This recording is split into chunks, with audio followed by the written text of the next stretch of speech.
Chapter 19. Mohsen came down the stairs. He went out on the road, as usual, to breathe the air of that beautiful morning. He saw the door of his friend Ivan's room open, and heard him coughing, so he felt compassion for him and knocked on the door asking for permission. So he gave him permission, and the boy entered, and found the Russian sitting on his bed, with a yellow face, 3 books in his hands, and he said to him, "How are you today, Monsieur Ivanovich?" "Fine. You are straining your strength to read, and you are still sick." "Sit." The man said it in a strange way. The boy was astonished, looked at the books out of the corner of his eye, and read in amazement, the Torah, the Gospel, the Quran. Then he turned to Ivan and said, "Wow. As far as I know, you don't believe in anything." The Russian said, like someone addressing himself, "I want to know, how were these 3 books able to give humanity peace of mind and immerse it in that reassurance?"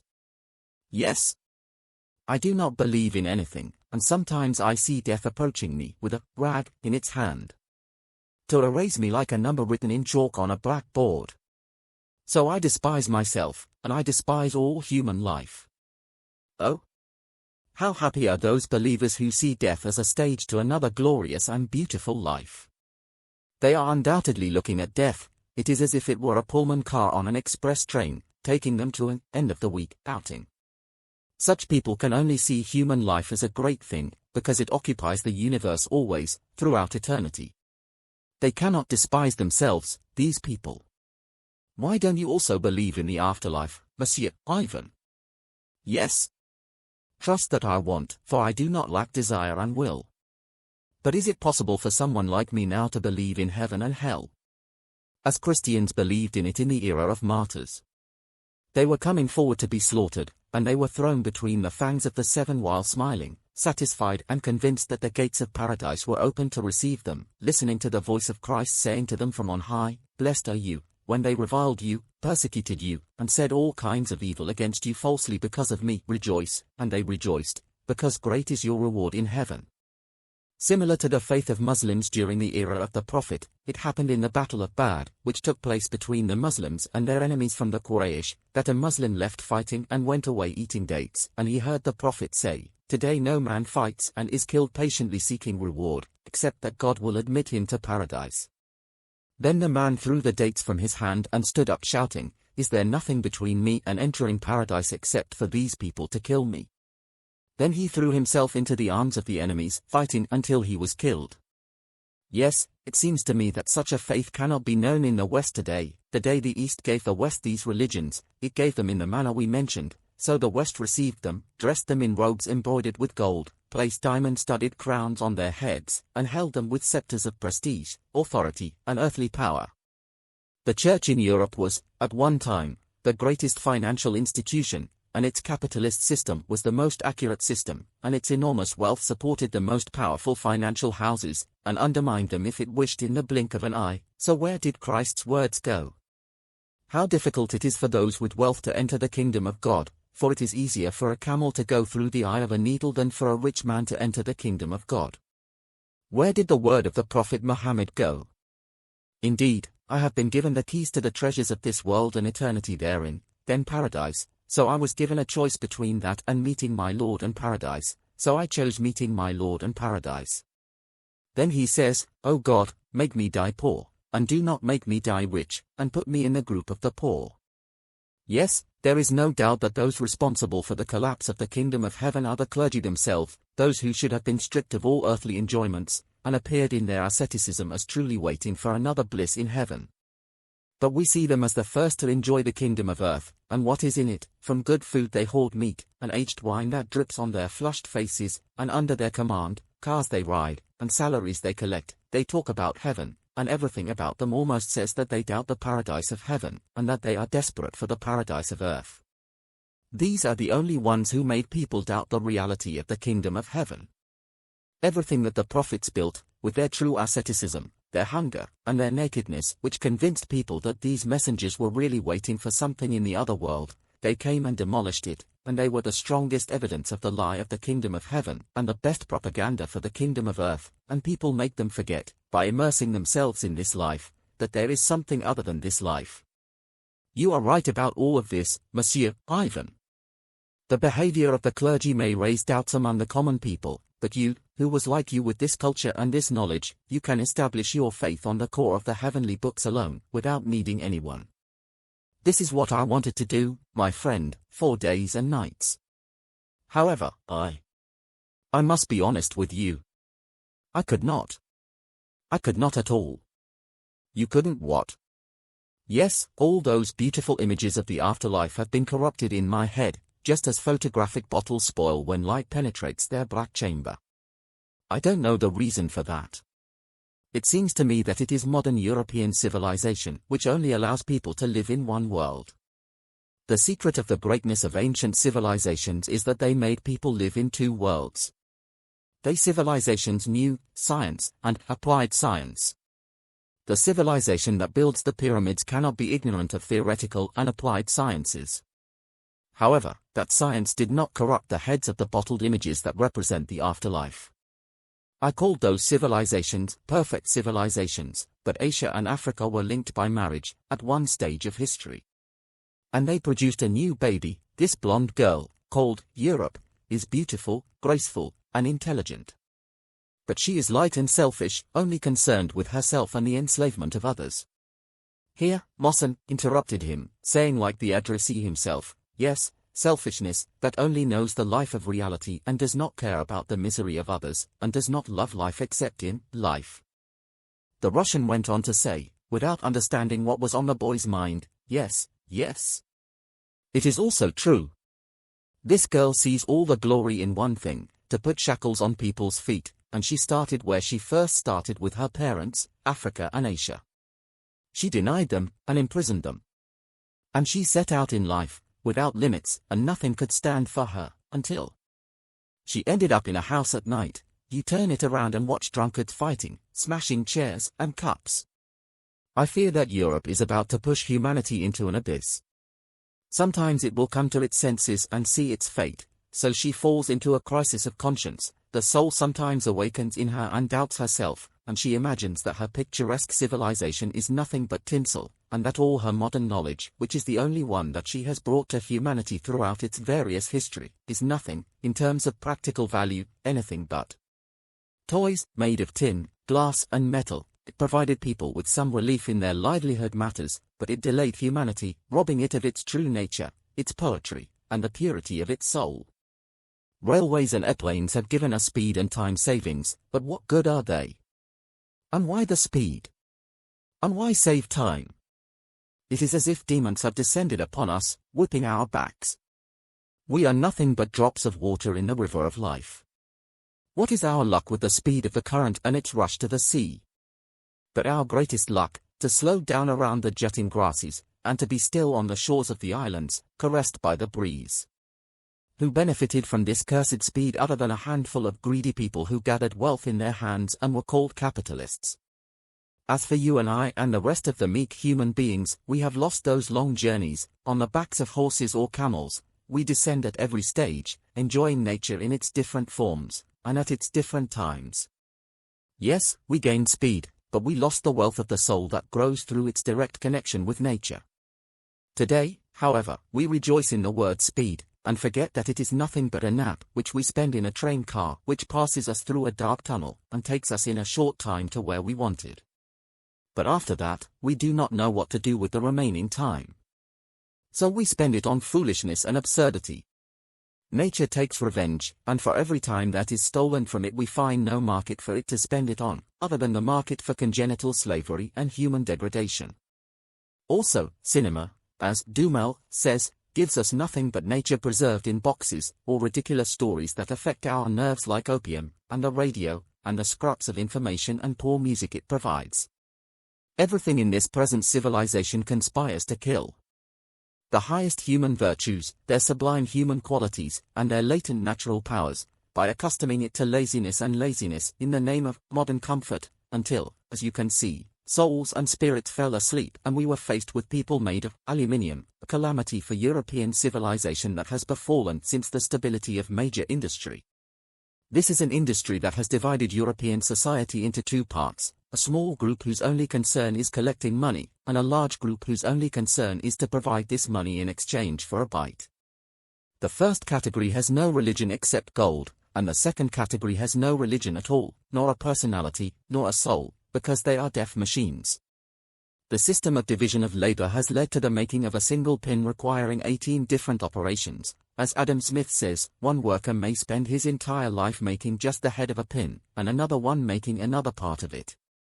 The same is true in the shoe industry. In some American laboratories, it is divided into more than 200 operations, of which each worker is responsible for one of 10 parts, the heel of a shoe, for example. This means that the worker does not even have that old artistic pleasure left, which he used to feel and feel comfortable with while making complete shoes with his own hands in his small shop. Yes.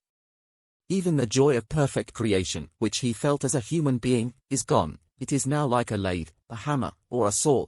He marks, or hammers, or saws, a particular small part of this pin or that shoe, and he repeats this trivial process all his life.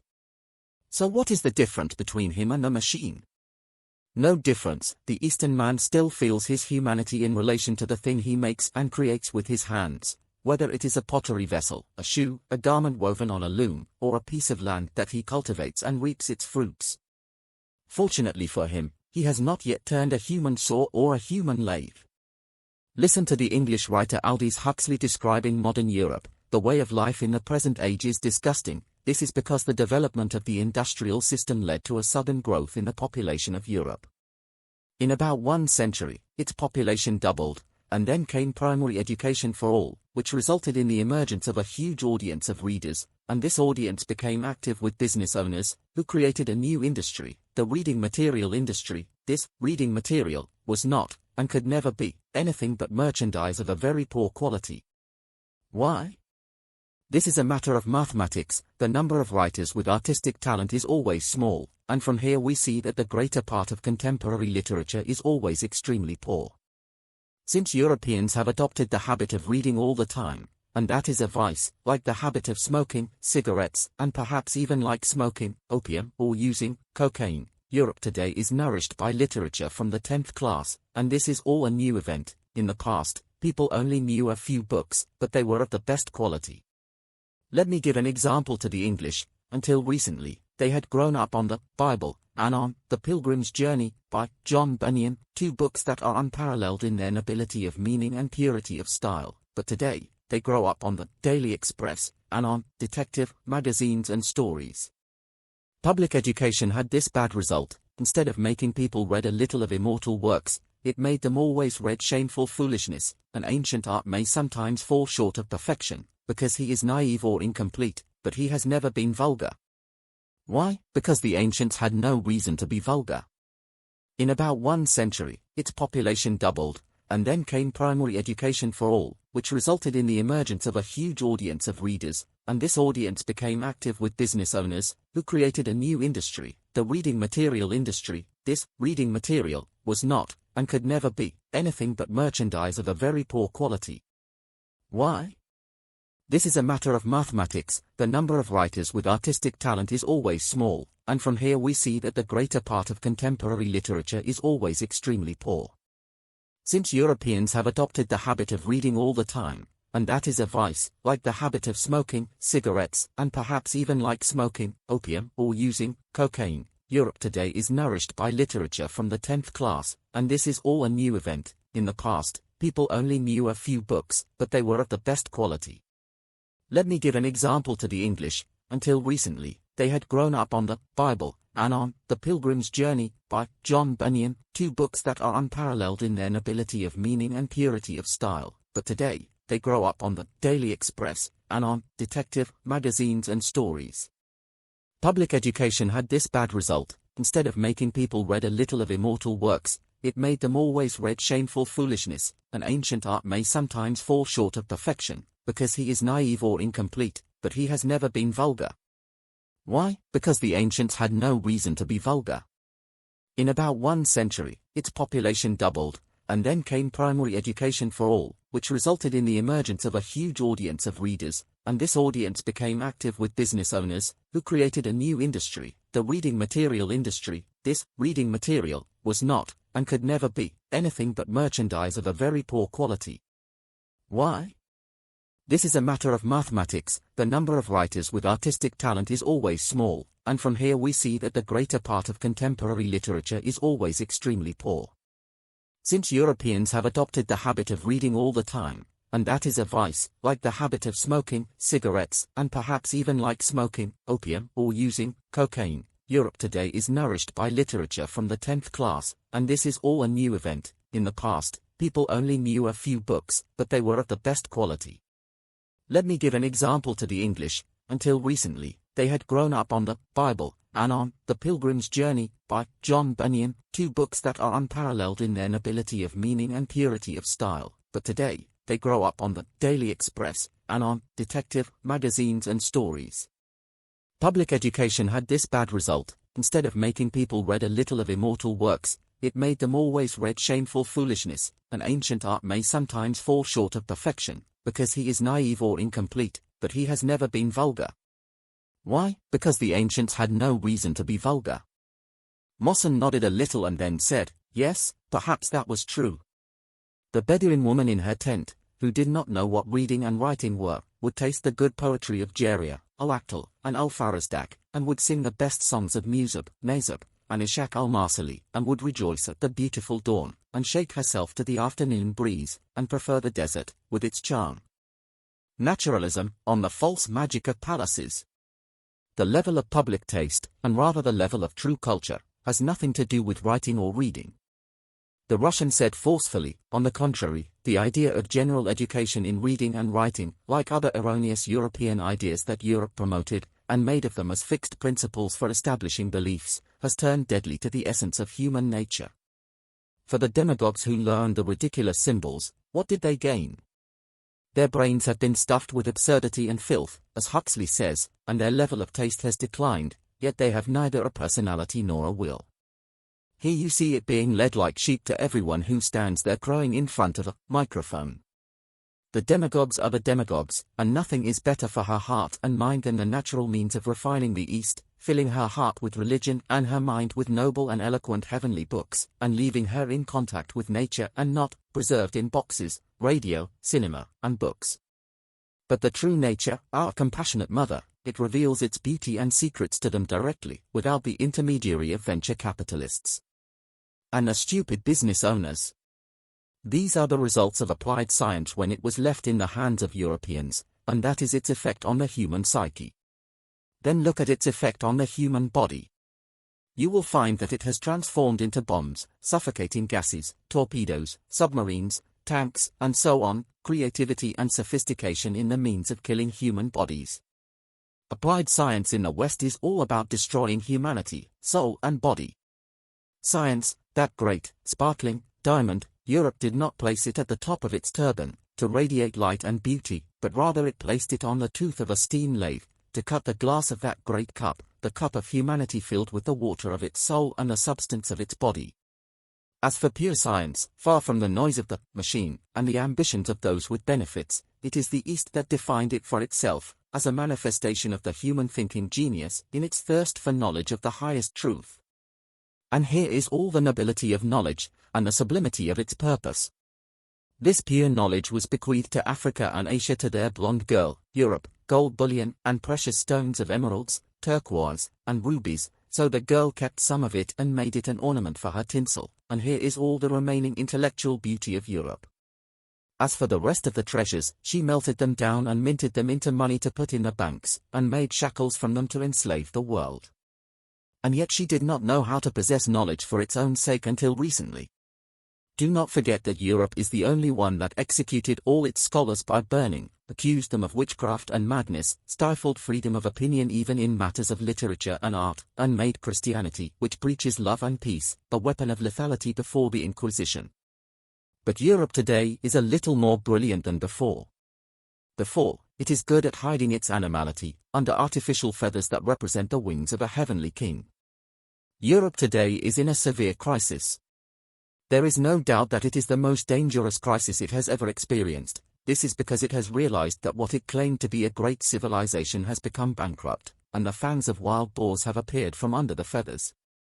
The East understood that its girl was nothing but a promiscuous seductress, who had no heart or conscience, and had no spiritual or moral value, and that she was destined to fall, with her body torn apart, under the tables of revelers in that bar whose windows overlooked, on one side, the Atlantic Ocean, and on the other on the Black Sea. Friend. To the East? To the East? Let us travel together to the East. The most beautiful thing that remains for Europe is that it took from the East. My life is no longer here. What do we do now here? Even peace of mind is not found here. The return to calm and serenity is in our return to the desert space. There we inhale with the fullness of our lungs, not the smoke of chimneys, but the smell of the sky. There we do not find those dense clouds which prevent us from God. Come on, I despaired. A little hope had touched my heart. A few days ago, you remembered the story of the French poet Cocteau's return to the church fold, and you undoubtedly know the story of this anxious poet. He has exhausted all the life of thought and art, known literary glory, immersed himself in the river of endless life, and achieved everything that wandering thought alone, far from faith, can achieve. So what happened? He was tired of life, and he felt incomplete in his being and empty in his heart.